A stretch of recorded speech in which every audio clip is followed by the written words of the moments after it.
Namanya rahasia, saudaraku seiman, berarti bukan untuk diekspos. Baik dari diri kita pribadi, apapun yang sifatnya harusnya kita rahasiakan, dari ibadah-ibadah yang kita kerjakan, tanpa ada orang tahu maka tidak perlu diekspos. Plus lagi juga, apapun yang sifatnya Allah berikan dari urusan dunia, harta, kelebihan fisik, bukan untuk diekspos. Itu memang dirahasiakan saja. Kalau kebetulan ada orang lihat, ya sudah, dia lihat kendaraan kita, dia lihat rumah kita, tapi bukan untuk diekspos. Memang disuruh rahasiakan. Begitu juga dengan berhubungan dengan orang lain. Apapun yang berhubungan dengan masalah ibadahnya, berhubungan dengan kelebihan hartanya, tidak perlu kita untuk mengeksposnya. Ya, tidak ada urusan, kecuali memang hal-hal itu dari dirinya sendiri. Dia ingin supaya misalnya dibantu, disebarkan kendaraan atau bisnis yang sedang dia kembangkan, itu berbeda. Tapi memang umumnya kita disuruh merahasiakan. Jadi rahasia memang ini tujuannya agar tidak diketahui oleh banyak orang. Ini akan jadi bahasan kita tentang masalah orang yang mengekspos rahasia dia atau mengekspos rahasia orang lain. Maka ini bisa masuk ya, dalam bab dosa bila dia salah ya dalam masalah ini. Tentu ada saja hal-hal yang boleh dia menceritakan. Misalnya batasannya antara suami istri, ya, orang tua sama anak misalnya, sahabat sama sahabat, tapi itu pun tetap kapan sesuatu itu tidak diinginkan oleh orang yang menceritakan untuk disampaikan, berarti hukumnya sudah amanah. Saya akan coba ingatkan diri kita semua, hadis Nabi SAW yang masyhur tentang harusnya setiap muslim malah menutupi aib saudaranya, sesuatu yang harusnya dirahasiakan.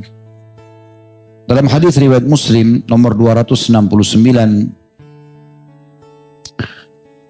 yang berbunyi kata Nabi SAW, "Man naffasa an mu'minin kurbatan min kurabid dunya, naffasallahu anhu kurbatan min kurabi yaumil qiyamah." Barang siapa yang melepaskan kesusahan seorang muslim dari kesusahan-kesusahan dunia, Allah pun akan lepaskan dia dari kesusahan-kesusahan pada hari kiamat. Wa man yassara ala mu'sirin yassarallahu alaihi fid dunya wal akhirah. Barang siapa yang memudahkan urusan seseorang di dunia, maka Allah pun akan memudahkan urusannya di dunia dan di akhirat. Lalu kata Nabi SAW, "Wa man satara musliman satarahu Allahu fid dunya wal akhirah." Siapa yang menutupi aib seorang muslim, menutupi rahasianya, maka Allah pun akan menutupi dirinya dari kesalahan di dunia dan di akhirat. Wallahu fi aunil abdi ma kana al-abdu fi auni akhihi. Dan Allah akan selalu menolong kebutuhan seorang hamba selama dia juga sibuk memenuhi kebutuhan saudaranya. Jadi ada 4 pesan Nabi SAW dalam hadis ini, berhubungan semuanya dengan interaksi bersama manusia ya, yang mengeluarkan dari permasalahan, dia terlilit utang misalnya, ada problematika yang sedang dihadapi, lalu kita berbagi, memberikan nasihat, memberikan saran. Ini juga akan memberikan kita solusi buat diri kita sendiri dari masalah-masalah di akhirat nanti.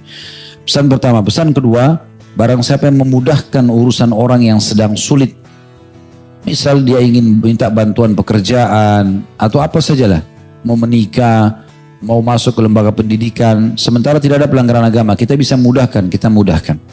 Yang ketiga adalah ini jadi saksi bahasan kita, siapa yang menutupi aib seorang muslim di dunia, Allah akan tutupkan aibnya juga di dunia dan di akhirat. Dan yang terakhir, siapa yang selalu menolong saudaranya, maka Allah pun akan selalu menolongnya.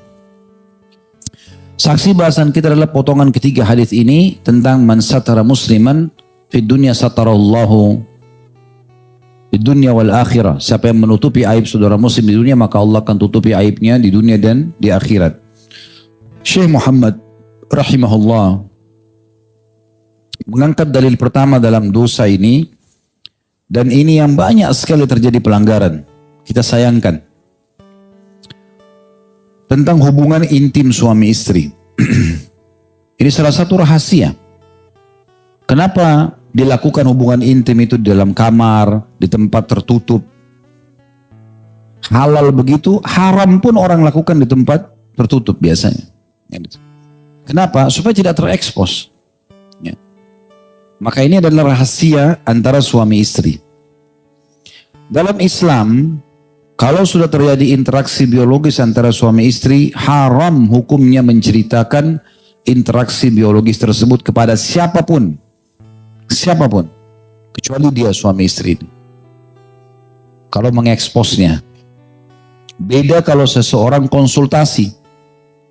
Dia nanya, misal ada masalah dalam masalah hubungan intim suami istri, lalu konsultasi sama seorang dokter. Ada masalah begini pada istri saya, ada masalah begini pada suami saya. Konsultasi. Kalau sudah masuk dalam bab curhat, ini tidak boleh. Berarti sudah menceritakan secara rinci. Nah, itu dalil pertama yang diangkat oleh beliau. Tentang masalah menyebarkan rahasia ini. Dalam hadis riwayat Muslim, sabda Nabi SAW dari hadis Abu Sa'id Al-Khudri radhiyallahu anhu, inna min asyarrin nasi manzilatan 'inda Allah yaumal qiyamati ar-rajula yufdi ila imra'atihi wa tufdi ilaihi thumma yanshuru sirraha. Sesungguhnya termasuk orang yang paling jelek kedudukannya, paling terhina di sisi Allah nanti pada hari kiamat adalah seorang laki-laki yang telah menggauli istrinya dan istrinya juga sudah menggaulinya, sama-sama sudah terjadi interaksi biologis, cumbuan dan seterusnya. Kemudian lelaki itu menyebarkan rahasianya atau salah satunya menyebarkan rahasianya. Dalam satu riwayat, inna min a'zamil amanah. Bahkan amanah yang paling harus dijaga adalah rahasia ranjang suami istri. Berapa banyak orang tidak faham masalah ini. Dalam sebuah riwayat Imam Ahmad disebutkan Nabi SAW berkata kepada beberapa sahabat selepas sholat subuh di masjid beliau di masa itu SAW, mungkin seseorang laki-laki menceritakan tentang hubungannya dengan istrinya dan mungkin seorang istri menceritakan tentang hubungannya dengan suaminya, maksudnya diranjang ini.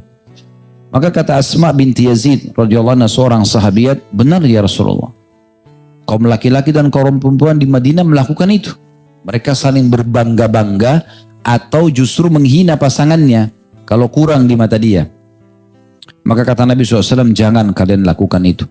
Karena perumpamaan itu seperti syaitan laki-laki ketemu dengan syaitan perempuan, kemudian mereka melakukan hubungan intim di depan semua manusia dan orang-orang menyaksikannya. Ini tentu dalil yang diangkat oleh beliau. Ada 3 dalil yang diangkat di sini. Tapi riwayat pertama tentang masalah penyebaran rahasia adalah masalah hubungan intim suami istri. Ada hadis yang lain saya tambahkan, yaitu sabda Nabi SAW, atau maaf, ada perkataan Imam Nawawi berhubungan dengan hadis ini dulu. Wa fi hadzal hadis tahrimu ifsya'ir rajuli ma yajri bainahu wa bain imra'atihi min umuri istimta'.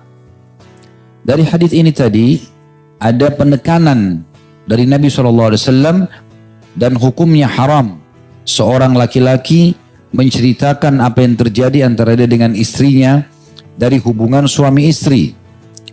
Wa wasafa tafasil dzalika wa ma yajri min al-mar'ati fihi min qaulin aw fi'lin aw wa nahwa. Bahkan dia menceritakan secara detail apa yang terjadi di antara keduanya, apa yang dilakukan pihak istrinya, baik ucapan, perbuatan, dan semacamnya. Garis bawahi perkataan Nawawi, perucapan pun. Ya. Ucapan yang sudah menuju kepada hubungan intim gak boleh dibahasakan. Kemudian kata beliau, فَأَمَّا مُجَرَّدْ ذِكْرَ الْجِمَاعِ فَإِنْ لَمْ تَكُنْ فِيهِ فَائِدَةٌ وَلَا إِلَيْهِ حَاجَةٌ فَمَكْرُوهٌ لِأَنَّهُ خِلَافُ الْمُرُوءَةِ. Adapun bila seseorang menyebutkan tentang masalah terjadinya hubungan biologis saja, misalnya semalam saya mandi junub, semalam terjadi interaksi antara saya sama istri saya, sebatas itu saja, kata beliau, itu boleh. Tetapi kalau tidak ada hajat untuk menyampaikannya, maka hukumnya makruh. Maka hukumnya makruh. Ya. Di sini ada efek dalam kehidupan sosial. Yaitu efeknya, kalau seorang laki-laki Allah karunia seorang istri yang Masya Allah memuaskan dia. Mungkin hampir yang diharapkan dari seorang wanita semua ada pada istrinya. Ya kulitnya, ya bentuk badannya, ya pakaiannya, penampilannya, ya wanginya, ya segala macam.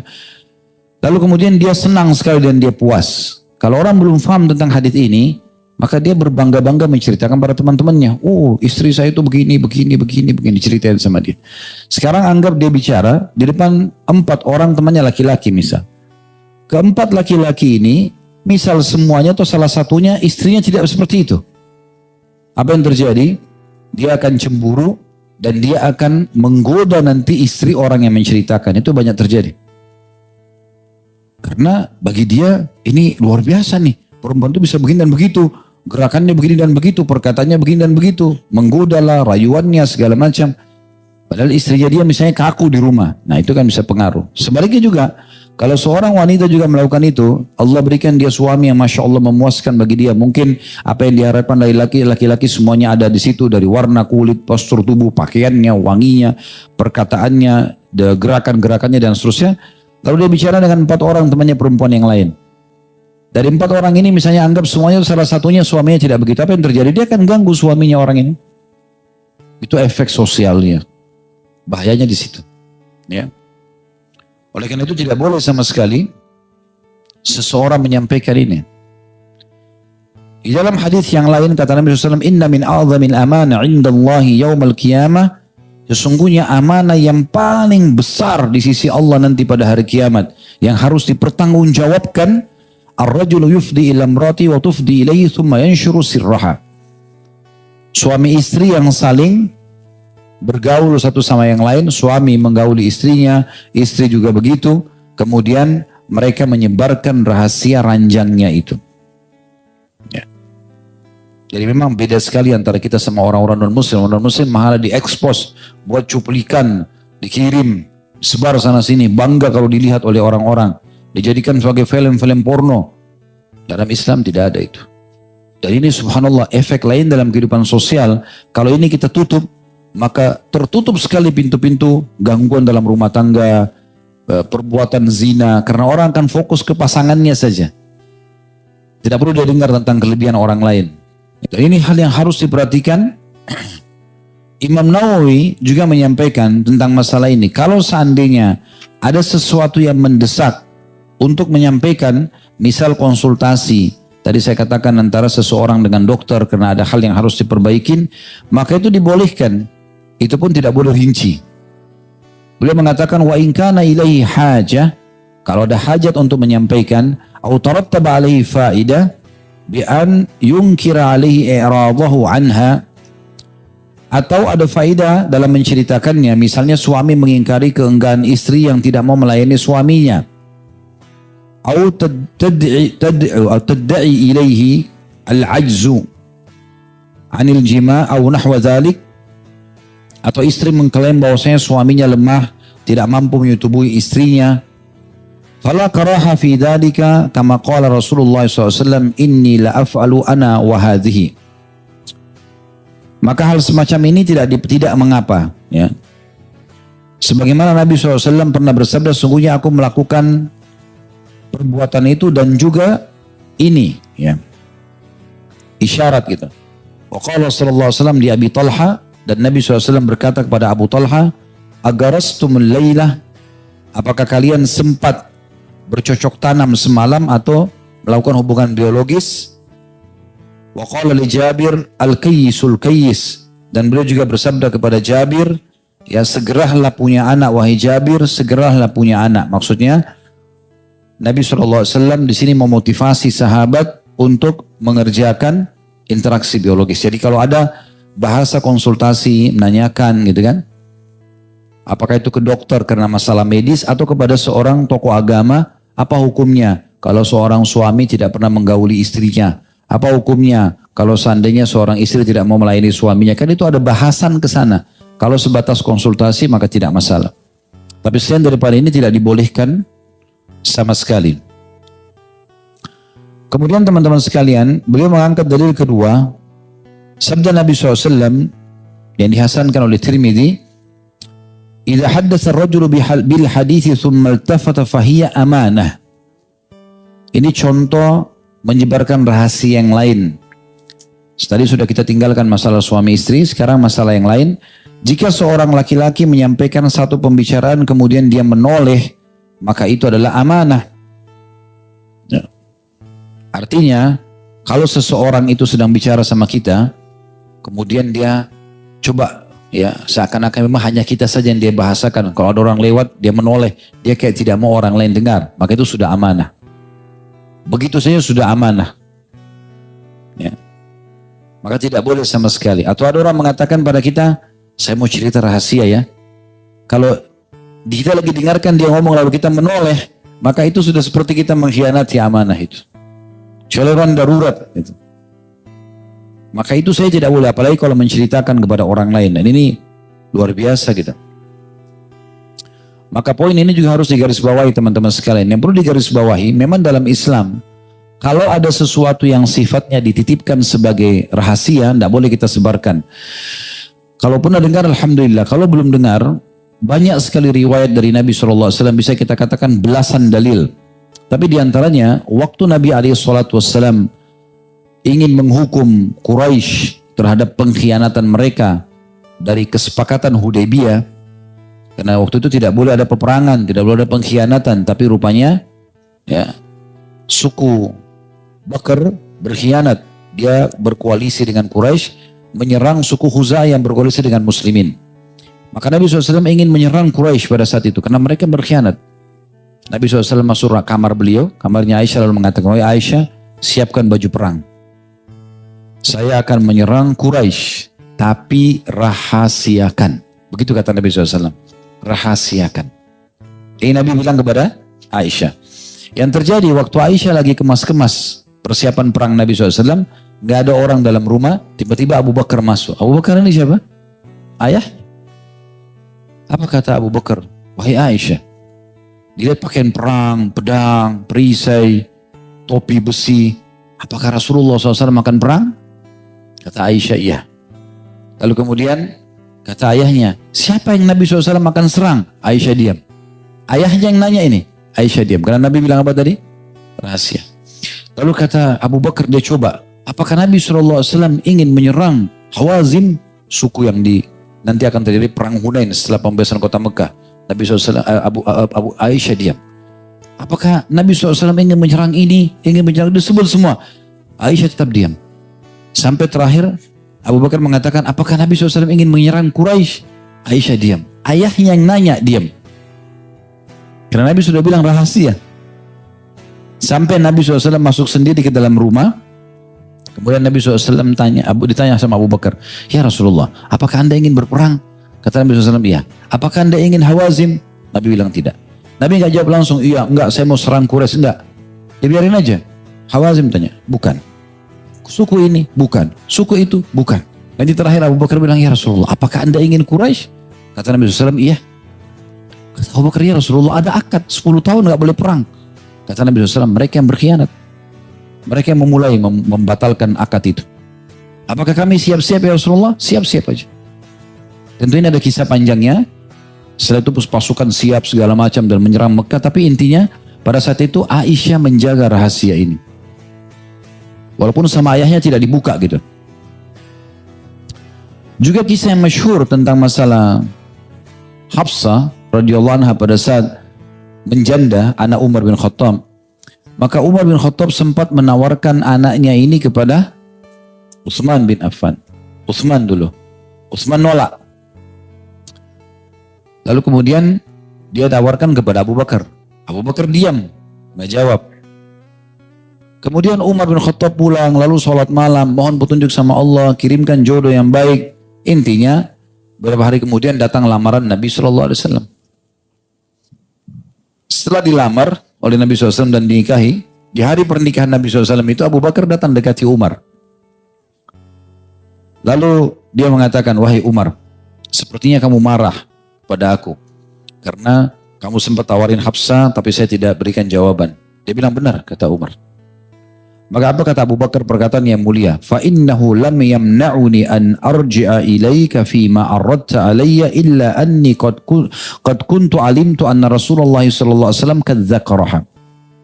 Ketahuilah hai Umar, sebenarnya tidak ada yang menghalangiku untuk menerima jawaban, memberikan jawaban lamaran itu. Maksudnya saya mau menikahi Hafsah. Hanya saja sebelum aku mendengar Rasulullah SAW, tapi hanya saja sebelumnya aku mendengarkan Rasulullah SAW sudah menyebut-nyebut Hafsah.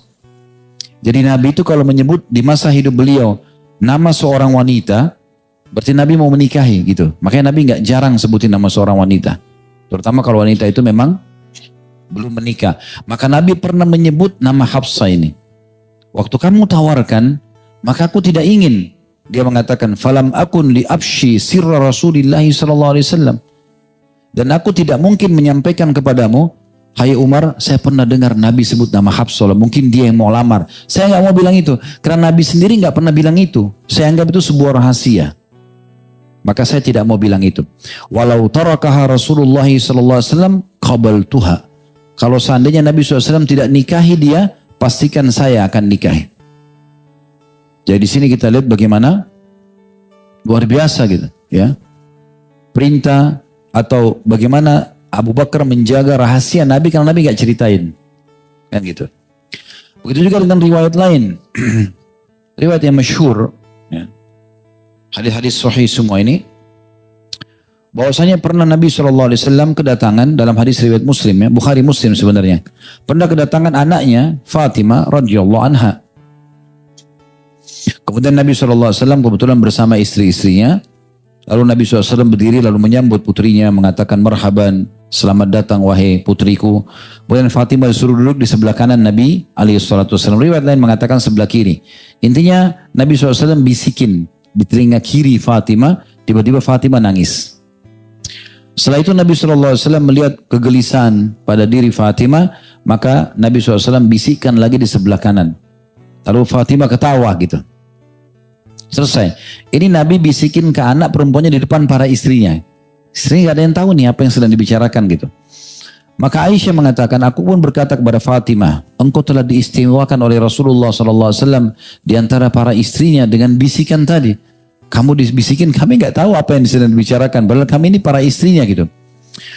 Kemudian aku melihat engkau menangis. Satu sisi yang lain engkau tertawa. Apa sebenarnya yang Nabi SAW sabdakan kepadamu wahai Fatimah? Maka kata Fatimah, ma kuntu li abshi ala Rasulillah SAW sirrah. Aku tidak akan mungkin membuka rahasia Rasulullah SAW. Kalau tadi bukan rahasia, Nabi gak akan bisikin kan? Tapi karena dibisikin berarti rahasia. Istrinya Nabi tanya. Ini seperti ibunya sendiri, ibunya Fatimah nanya, tapi dia tidak jawab. Subhanallah, setelah wafat Nabi SAW, Aisyah mengatakan, aku bertanya lagi kepada Fatimah. Sengaja ketemu, lalu menanyakan kepadanya, bisa nggak aku mengetahui sekarang Nabi SAW sudah meninggal? Semasa hidup memang bentuknya rahasia. Sekarang bisa nggak kalau aku tanya? Kata Fatimah, sekarang aku akan bisa memberitahukanmu. Adapun bisikan Nabi SAW yang pertama kali, ya, karena beliau memberitahukan kepadaku bahwasanya Jibril telah memberitahukan bahwasanya wahyu dulu ya turun setahun 2 kali, sekarang turunnya setahun sekali. Berarti menandakan ini sudah dekat ajalku. Maka aku pun menangis. Lalu kemudian Nabi SAW waktu lihat kegelisahanku, beliau mengatakan, membisikkan lagi, wahai Fatimah, apakah kau tidak ingin menjadi pemimpin para wanita di surga? Maka aku pun tertawa pada saat itu. Dalam riwayat lain, bahwasanya engkau akan menjadi orang yang pertama menyusulku nanti. Ya, dari keluargaku, ya, tapi riwayat yang pertama yang paling kuat tentunya. Nah di sini bagaimana dijaganya rahasia tersebut oleh Fatimah, apa yang dibisikkan oleh ayahnya, bahkan dirahasiakan kepada semuanya gitu, istri-istrinya. Riwayat yang lain, jadi banyaknya riwayat tentang masalah rahasia ya. Tentang Anas radhiyallahu anhu, pembantu Nabi SAW, 10 tahun jadi pembantu Nabi dari umur 9 tahun sampai 19 tahun. Beliau mengatakan, Ata alaiya Rasulullah SAW wa ana al'abu ma'al gilman fasallama alaina. Satu waktu pernah Nabi SAW mendatangi kami dan aku sedang bermain-main dengan anak-anak sebayahku. Lalu beliau mengucapkan salam kepada kami. Faba'athani ila haja. Kemudian aku pun diutus untuk menyelesaikan satu perkara. Fa'abta'tu ala ummi. Maka aku pun terlambat pulang ke ibuku karena hajat Rasulullah SAW tadi. Kemudian beliau mengatakan, falamma ji'tu qalat ma habasaka. Pada saat saya datang ke ibuku mengatakan, apa yang menghalangimu datang? Kenapa telat sekarang pulang? Fakultu ba'athani Rasulullah SAW lihajah. Maka aku mengatakan Rasulullah SAW menyuruhku untuk membeli sesuatu, hajat beliau. Qalat ma hajatuhu. Maka ibunya Anas, ini namanya Ummu Sulaim ya. Ini termasuk wanita yang mulia, dapat jaminan surga dari Nabi SAW. Dan ibunya inilah yang menitipkan Anas, mengatakan ya Rasulullah ini Anas jadikan pembantu anda. Ya, ibunya yang antarin gitu. Ibunya mengatakan apa hajatnya Nabi tadi yang kau disuruh? Maka kata Anas di sini luar biasa. Dia masih anak-anak waktu itu. Dia mengatakan, qultu innaha sir. Sesungguhnya itu hajat Nabi rahasia. Karena Nabi suruh beli ke pasar gitu. Tapi karena Nabi gak suruh expose, maka kata Anas, itu rahasia. Maka ibunya karena faham agama mengatakan, qalat la tukhbiranna bisirri Rasulillahi sallallahu alaihi wasallam ahada. Kalau begitu jangan pernah kau sampaikan rahasia Rasulullah SAW kepada siapapun. Qala Anas, maka Anas berkata, wallahi lau haddathtu bihi ahadan la haddathtuka bihi ya Thabit. Demi Allah kalau seandainya ada orang yang bisa saya sampaikan tentang hajat apa yang Nabi suruh saya pada hari itu, maka saya akan sampaikan kepada kamu, hai Thabit. Thabit ini yang mendengarkan kisah ini dari Anas radhiyallahu anhu. Jadi ini poin luar biasa yang harus diperhatikan baik-baik. Kemudian juga ada dalil yang lain. Ini yang ketiga diangkat dalil oleh Syekh Muhammad, dan ini dalil terakhir dalam kitab kita ya. Hadits riwayat Ahmad dari Abu Darda radhiyallahu anhu secara marfu, man sami'a min rajulin haditsan la yuhibbu an yudhkara anhu fahuwa amanah wa illam yastaktimuhu atau yastaktimhu. Artinya, barang siapa yang mendengar suatu pembicaraan dari seseorang yang dia tidak suka disebut darinya, maka itu adalah amanah meskipun dia tidak minta dirahasiakan. Nah ini dalil yang lebih umum lagi. Jadi kalau seandainya ada seseorang yang menyampaikan sesuatu kepada kita, sebenarnya dia tidak bilang rahasiakan aja. Tapi kalau kita nangkap dari bahasa dia, sebenarnya dia tidak ingin ini keluar gitu. Perasaan saya sudah cukup, maka kita tidak boleh menyebarkan. Itu sebagai amanah. Apakah dia bertamu di rumah, apakah dia menyampaikan hajatnya pribadi dalam bentuk tatap wajah atau tulisan, pesan, semua tidak boleh sama sekali kita buka. Ya, ini rahasia. Seperti itu kurang lebih. Kemudian dalam riwayat yang lain juga, riwayat Abu Daud, kata Nabi SAW, kaburat khiyanatu an tuhadditha akhaka hadithan huwa laka bihi musaddiqun wa anta lahu bihi kadhib. Khianat terbesar adalah ketika engkau membicarakan saudaramu perkara yang bagimu itu menganggap dirimu jujur, padahal bagi dirimu dia ada engkau bagi dia engkau adalah pembohong. Maksudnya di sini adalah kalau seandainya kita berbicara dengan seseorang, sebenarnya kita bohong nih. Namun kita buat seakan-akan itu betul. Tapi orang itu Allah berikan perasaan kalau kita bohong. Itu sudah cukup sebenarnya dianggap kita pembohong. Gitu kan. Dan ini akan menjadi khianat. Begitu juga dengan dalil yang lain. Hadis yang masyhur tentang orang-orang munafik, riwayat Muslim, min alamatil munafik thalath.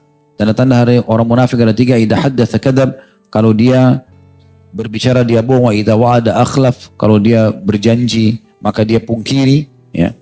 Wa idza tumina khan, kalau diberikan amanah dia berkhianat. Jadi ada 2 di sini yang kena ya. Yang pertama tentang masalah kalau dia berjanji dia pungkiri, karena orang kalau biasanya diberikan rahasia janji tidak ucapin ya, nah dia berjanji, berarti dia khianat, ini sifat munafik. Yang kedua adalah kalau diberikan amanah, nah semua yang dititipkan ini bukan hanya benda, tapi perkataan pun, cerita pun, semua adalah amanah. Tidak boleh sama sekali diceritakan kepada orang lain. Dan itu semua masuk dalam umumnya firman Allah Subhanahu wa ta'ala. Semua yang kita bahas ini masuk dalam surah Al-Isra, surah nomor 17 ayat 34. Yang bunyinya, wa'aufu bi ahdi idza wa'aufu bil ahd innal ahda kana mas'ula. Dan penuhilah janji karena sungguhnya janji itu akan ditanyakan nanti. Jadi nggak boleh. Ada poin juga di sini perlu ditambahkan. Kata sebagian ulama, hal-hal yang sifatnya tidak dibuka ini adalah yang sifatnya memang rahasia pribadi, ya. Aib-aib orang yang kemungkinan memang itu aib pribadi, tidak ada hubungannya dengan kriminal.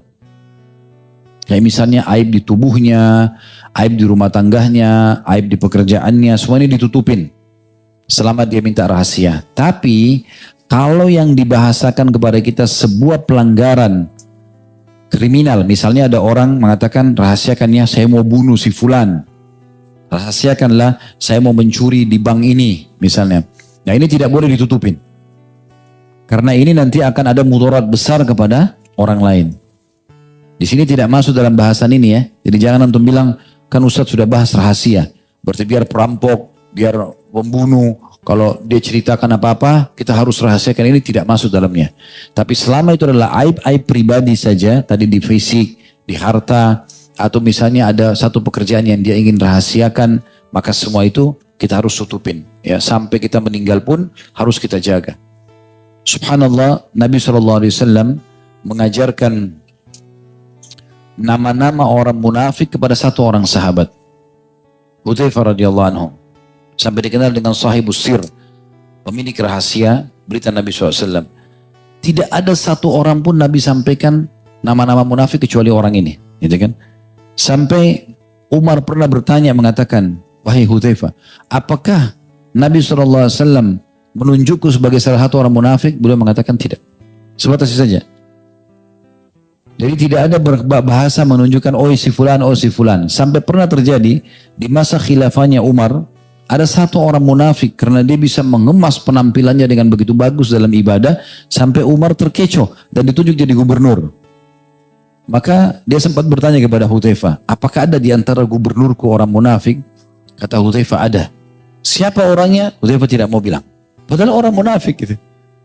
Gak mau dibilang, tapi beliau mengatakan ada. Cuman kata Hudzaifah, Allah Subhanahu wa taala memberikan petunjuk kepada Umar untuk supaya mengetahui orang itu dan akhirnya dipecat.